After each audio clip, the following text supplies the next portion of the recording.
Fala, investidores e investidoras! Bom, quem nunca comprou alguma coisa achando que era outra, né? O famoso comprar gato por lebre. Mas na bolsa isso também acontece. Quem nunca confundiu, por exemplo, Energisa como Engie? Saiu recentemente numa reportagem, né? Falaram numa reportagem sobre Engie e colocaram o ticker lá da empresa como da Energisa. Porém, não é sobre isso que eu quero falar. Eu quero falar de algo que é mais comum e é uma dúvida frequente. Muito provavelmente algum de vocês aí que está assistindo esse vídeo, você deve ter na sua carteira ou já considerou ter um certificado de depósito de ações. Não sabe o que é isso? Pera aí.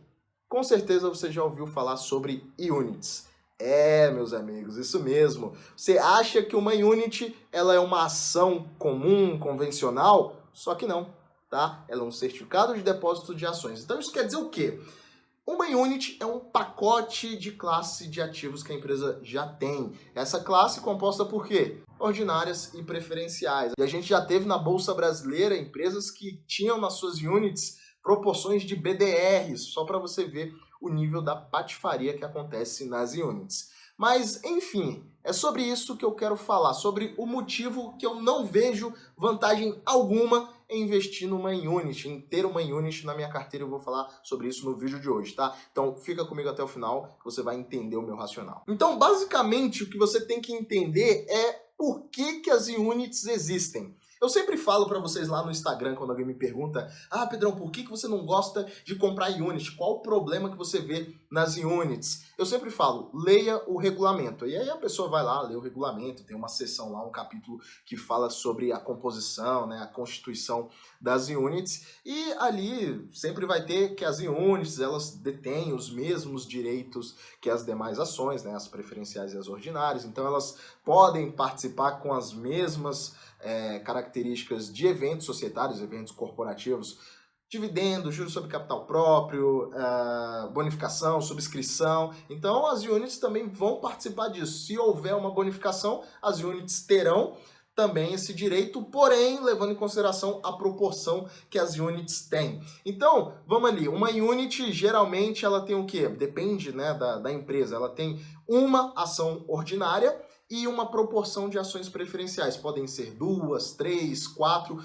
A gente comumente encontra no mercado brasileiro uma ação ordinária e 2 ações preferenciais, uma ordinária e 4 ações preferenciais. Exatamente essas ações preferenciais são para diluir a tua participação, o teu direito a voto, né, naquela participação limitada ali, porque a unit nada mais é do que um certificado para capitalizar aquele negócio sem que o controlador, o majoritário, ele abra mão do seu controle, ele abra mão de mandar na empresa, e ele também não quer dar esse poder para o mercado, né, de vir alguém e comprar. Dificilmente aqui no Brasil, por causa da legislação, a gente vê aquisições como são feitas nos Estados Unidos, né, alguém vai no mercado e compra uma participação e toma o controle da empresa. Aqui no Brasil a legislação ela ainda protege muito essa questão de aquisição do controle via mercado. Tem todos os mecanismos de tag along, enfim, tem outras características aí nos pormenores que eu não vou entrar no detalhe agora. E quando uma unit vem ao mercado, é um sinal claro de que as ações lá que dão direito a voto, as ações ordinárias, elas estão extremamente concentradas na mão de poucos investidores. Pode estar na mão de uma holding, pode estar na mão de um fundo institucional, enfim, o free float dessas ações é baixo. Tá? Exatamente por quê? Porque o controle está ali num grupo, né, de empresas ou pessoas, e essas pessoas não negociam esses ativos. Então, como uma forma de capitalizar, ela não quer fazer uma mudança estrutural. Então, o que ela faz? Vou fazer a emissão de uma nova classe, não de um certificado de depósito de ações. Então, que são exatamente as units. Eu não queria usar esse termo, mas popularmente falando, quanto mais FDP for o controlador, maior vai ser a proporção de preferenciais dentro da unit. Geralmente 4 PNs e uma ordinária. Exatamente por quê? Para ter essa diluição. Aí, o que acontece? Um exemplo claro aí de mercado.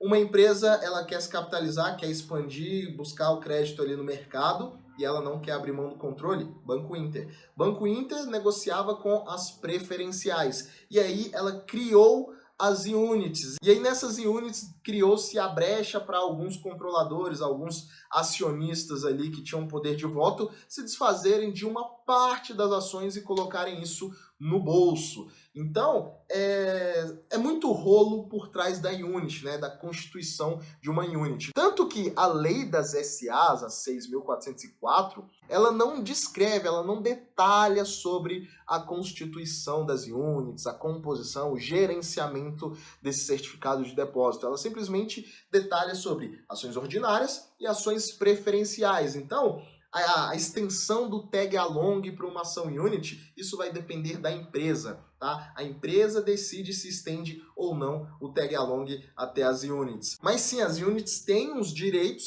mas que são limitados àquela proporção. E essa imagem que está aparecendo aí para vocês é de um texto que eu peguei lá no TC School, que foi um estudo feito pelo Lucas Nogueira. Então ele mostra pra gente o volume negociado diário das units ordinárias e preferenciais da Taesa. Então tudo que está em azul aí é o volume negociado diário das units da Taesa. Em vermelho a gente tem as ordinárias e ali em cinza, né, quase que não dá para ver, a gente tem das preferenciais. Então a gente percebe que praticamente 97% do volume negociado são referente às units. E o controlador ele tem uma empresa que, de certa forma, tem liquidez no mercado, porém, as ações negociadas são aquelas ações que ninguém vai tomar o controle dele, tá? Ninguém vai comprar uma participação considerável, sentar lá no conselho, mandar e desmandar. Por quê? Porque o volume negociado, né, mais de 97%,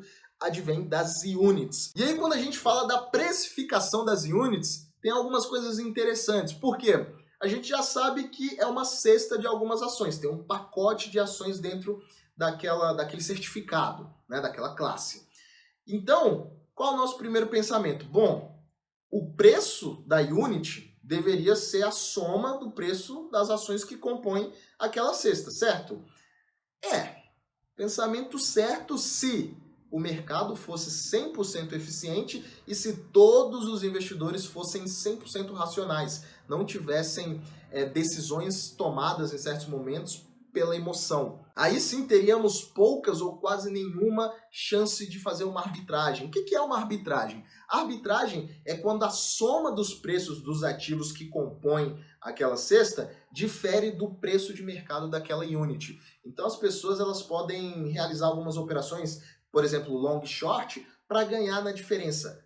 Obviamente que isso é uma operação avançada, você precisa de conhecimentos avançados de mercado, você precisa conhecer estruturas de precificação. Então, por exemplo, se você nunca ouviu falar de Black Scholes, nem mexa com arbitragem, tá? Se você aí fez administração ou economia, contabilidade eu acho que não vê muito isso, mas se você fez administração ou economia em uma instituição de peso, uma universidade ou numa instituição de renome, você deve ter tido uma aula de derivativos. Nessa aula, você vê ali uma pincelada do que é o Black Scholes, né? Que é exatamente essa questão da estruturação, né? A precificação de ativos financeiros. Então, levando em base isso daí, muita gente se especializa, né? Acaba trabalhando com fundos quants, que são exatamente fundos que usam essa álgebra avançada para precificar e procurar discrepâncias no mercado fazendo essas operações de long short. E também lá no texto tem essa imagem que está aparecendo para vocês, que é exatamente a comparação dos preços diários. Então a gente pode ver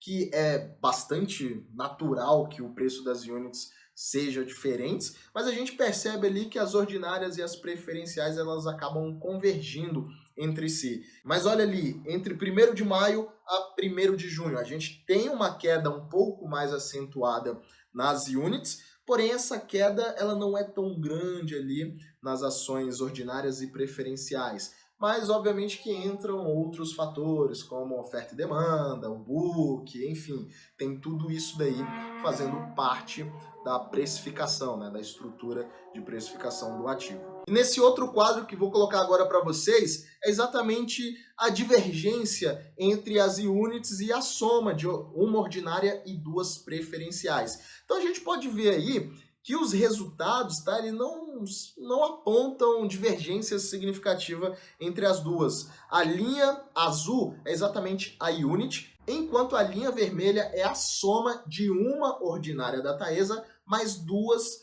preferenciais da Taesa. Então a gente vê que não tem ali uma divergência tão grande, tá? O desvio, né, no caso, eles se concentram ali em até 1% de diferença no preço diário. E são exatamente, se os desvios como estes e maiores, eles aparecem, acaba aparecendo aí uma janela de oportunidade para as operações de long short, que são proporcionadas pelo quê? Exatamente pelo aluguel de ações. Então, obviamente que isso daqui foi um estudo feito de dezembro de 2018 a dezembro de 2019. Então, imagina que nesse período, vou criar um cenário aqui, um analista de um fundo quant, ele identificou que tinha um desvio ali de 2%, tá? Nas units e no somatório das ordinárias e preferenciais. E aí ele falou, bom, esse desvio aqui, a média está ali até 1%. Isso aqui subiu bastante. Então, tem uma divergência significativa, tem uma discrepância aqui bem legal. Então, o que esse analista vai fazer? Ele vai montar uma operação de long short. Ele vai ficar comprado e vendido. O quê? Ele pode ficar comprado na unit e vendido nas ordinárias e preferenciais, enfim. Ele vai montar uma operação ali que, obviamente, ele identificou que seja a melhor para ser feita. Só que ele não quer comprar aquele ativo. O que ele faz? Ele aluga o que ele precisa para montar a operação no mercado. Então é assim que funciona, né, o mercado de aluguel aí, de ativos. Só quero fazer uma operação momentânea aqui. Então eu não quero ter essa obrigação com o ativo. Então o que eu faço? Ao invés de comprar, eu vou no mercado buscar alugar aquelas ações. Tá? Exatamente assim para estruturar a minha operação. Então a conclusão de tudo isso que eu falei aqui para vocês sobre as units é o quê? É um tipo específico de ação, é um certificado de depósito de ações que é negociado no mercado brasileiro, que tem o objetivo aumentar a liquidez daquela empresa, porém sem que o controlador abra mão de mandar no negócio, de mandar na empresa. Então ele simplesmente busca uma capitalização a mercado, ele busca fazer com que esse ticker, né, essa classe, entre num IBOV da vida, porque aí vai aumentar cada vez mais a liquidez e também a visibilidade para aquele ativo, e ele não perde o controle do negócio. Mas, lembre-se, você tem sim os mesmos direitos para participar dos eventos corporativos, porém, você sempre está limitado a proporção que você tem dentro daquela cesta. Então é bom ficar ligado com isso. Por isso que eu sempre falo, o estatuto você tem que ler, você tem que ver como é que se dá a composição das units, qual a proporção, quais os direitos, se a empresa estende o tag along até as ações units, se ela contempla os 100% das ações units, ou se é só uma fraçãozinha, tem que ter tudo isso. Por quê? Por lei, o controlador não tem obrigação nenhuma com as units, tá? Ele tem obrigações o quê?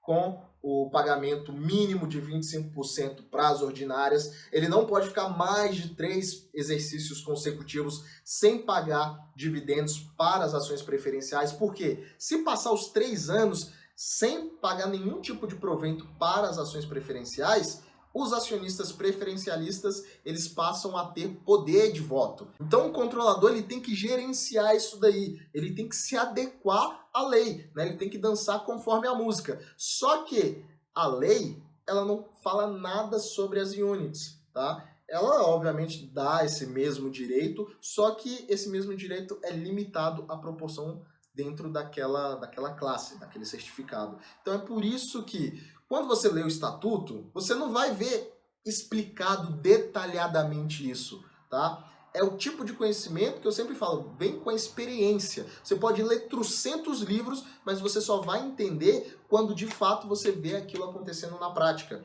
Então, citei o Banco Inter aqui, por exemplo, tem outras empresas aí que fizeram, por exemplo, constituíram em units uma holding, e essa unit ela era constituída por BDRs, uma BDR classe A, outra BDR classe B, a empresa ficava nas Ilhas Caimã. Então, assim, você vê algumas maluquices, alguns rolos, exatamente para se capitalizar e, na maioria das vezes, para ludibriar um investidor individual. Então, por isso que fique sempre ligado com isso, tá? Então, perceba também que os grandes investidores, né, os institucionais ou os tubarões, mesmo na pessoa física, quando eles têm uma participação nas units, geralmente eles têm uma participação ali mínima de ordinária, de preferencial, e porque a ideia é estar ali para dar um pitaco na assembleia, para, né, fazer um voto ali para o direcionamento da empresa. Obviamente que cada um quer proteger o seu. Então, quando eu falo que vocês precisam ler o estatuto, né, quando vocês me perguntam, eu falo, não, leia ali o estatuto para ver a composição, muitos acabam tendo dúvida por não compreender, por não entender, porque o estatuto ele não é explícito, tá? Ele deixa nas entrelinhas exatamente porque o que você vai entender dali é interpretativo e essa interpretação depende de uma base de conhecimento que você tenha de mercado. Então, por isso que nem sempre é fácil você compreender a criação de uma unit. Mas, resumidamente, são esses pontos que eu falei. Aumento de liquidez, é o controlador que não quer se desfazer do poder que ele tem dentro da empresa, né, de controle. É também um ativo que pode ser usado por arbitradores exatamente para fazer essa especulação de mercado. Então, se você não compreende, se você não entende a composição da unit, fica fora dessa classe de ativo. Beleza? E por hoje é isso. Se você gostou desse conteúdo, deixa aqui o seu like, compartilha nas suas redes, manda para os seus amigos, vai ajudar bastante o canal a crescer. E se inscreve aqui se você ainda não for inscrito e a gente se vê no próximo vídeo.